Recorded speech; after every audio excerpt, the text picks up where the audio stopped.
again. Yes, let's start at the beginning. I blame the Federalists. Mr. Henry, since there was a difficulty in assembling here due to the weather and the carriage is getting stuck, we're going to start again. I understand. What? Kentucky, I don't even know who came early. Kentucky, we'll get to you, buddy. We'll get to you. These people hate you.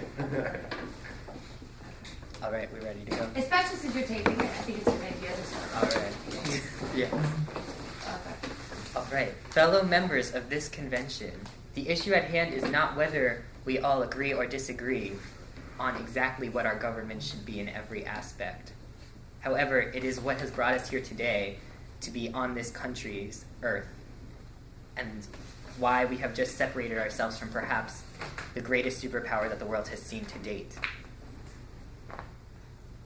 We must realize that the stakes coming from allowing an overruling, yet somehow worded as strong, central government to be in control of our nation. As stated by Voltaire, I don't agree with the word you say, but I will defend to the death, your right to say it.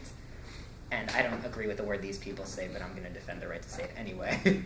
However, a strong central government that could become tyrannical will not allow me to defend to the death your right to say all this crap that's coming out of your mouth. Did we just so recently finish fighting ourselves away from Britain just to come back to the very principles that we were just opposing? Did we? The most striking of the proposed Constitution is that it contains no guarantee of our individual rights, yet gives power to Congress to tax, arm, and spend. What greater atrocity could the Federalists be supporting than the idea to give a government the rule that we deserve, no demand, and not be able to govern over ourselves? So now the government just gets to decide, oh, we get to tax them for this. Pissing in a bucket. Who wants to get taxed for that? Raise your hand. Traitor! You're all traitors. Okay. Well, as I was saying, we don't want to get taxed for that. If you want to get taxed for stuff, you're lying to yourself, you Federalists. The country in years to come could sink so far down in a debt that we could never sink out of, perhaps even in years such as 2015. I don't know what'll happen then, but perhaps the debt will be so bad that everyone that's in high school would just be terrified of it. I mean, I can only imagine, right? These Federalists are aiming to rip our arms from their very sockets and force-feed us the injustice they so coldly demand. The president now has vast new powers. He could seemingly, or she, at this time it's a he. I'm not saying anything about whether he or she. I am Patrick Henry, and that is not the issue.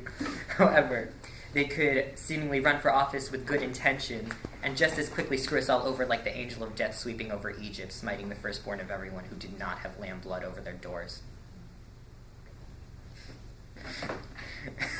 Such is the 6-year term given to senators and a lifelong position held to Supreme Court justices. That's all just corruption waiting to happen, people.